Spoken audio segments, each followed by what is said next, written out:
Mga kaubayan, andito po tayo sa Marikit Park at nandito tayo sa Convention Center.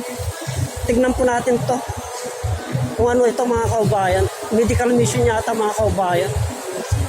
Pagkakataon na sana ng ating mga kaubayan na dito sa Olongapo na may karamdaman. Kasi medical mission to mga kaubayan, madalang po itong mga ito. Ayan po, tignan po natin. Pasahan natin konti ng camera mga kaubayan. Okay.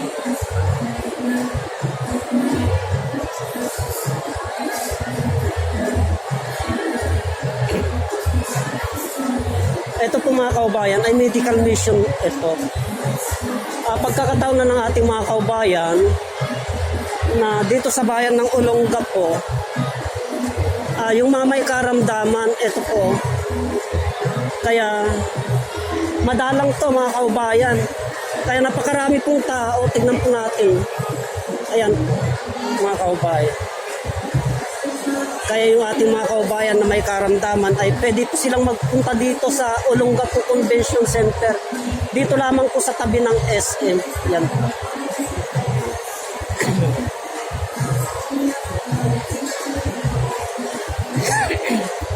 Ito po ay para sa mamamayan ng Olongapo mga kaubayan. Yan po. Lapitan po natin. Napakarami po mga kaubayan. Dito sa, ito yung dating Marikit Park ngayon mga kaubayan. Ngayon na-improve na po, maganda na po. Kaya tignan po natin ang kapaligiran. Yan na po. Dito sa gilid ng SM. Yan po mga kaubayan. Yan po. Kaya yung ating mga kaubayan na may diferensya po sa mga karamdaman ay pwede po silang magpunta dito sa Olongapo Convention Center. Mission po ito mga kaubayan para sa ating mga kaubayan na may karamdaman. Yan.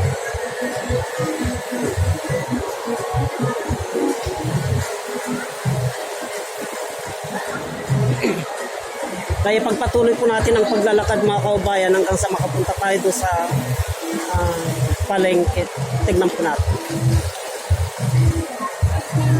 Yan.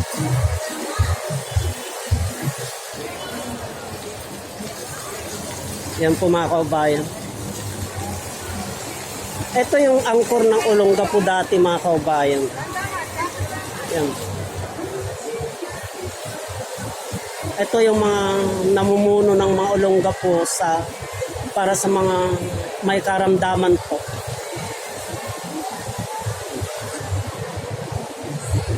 Kaya pagpatuloy po natin ang paglalakad mga kaubayan para makita po natin ang kaganapan dito sa Olongapo City.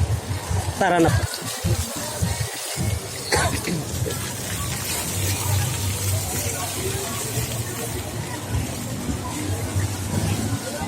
Kung nyo pong maalala mga kaubayan, kung nyo pong maalala, yung mga taga rito talaga sa Olongapo, kung nyo pong maalala ang kasaysayan nitong Olongapo, itong area na ito, itong kinatutayuan ko na ito, ay talahiban po nung araw ito mga kaubayan, paikot po dyan. Pero sa pagbago-bago na patakaran at paumuno, papalit-palit na paumuno ng mga taga Olongapo mga kaubayan, ay nagbabago po. Ayan.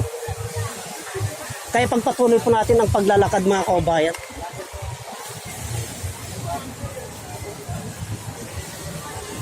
Yan po mga kaubayan, maganda na po, may mga palaruan na po ng mga bata. Yan. Bata, matanda, yung mga nag-exercise. Tuwing hapon dito mga kaubayan ay napakarami pong estudyante. Yung estudyante ng Olongapo City ay dito po sila nagtatambay mga kaubayan. Ikutin po natin. Katulad nito, itong mga kaubayan, yung mga kabataan na yan, i-transit po natin, palakin po natin ang camera. Yan po. Nag-exercise po sila mga kaubayan yan po. Kaya lapitan po natin.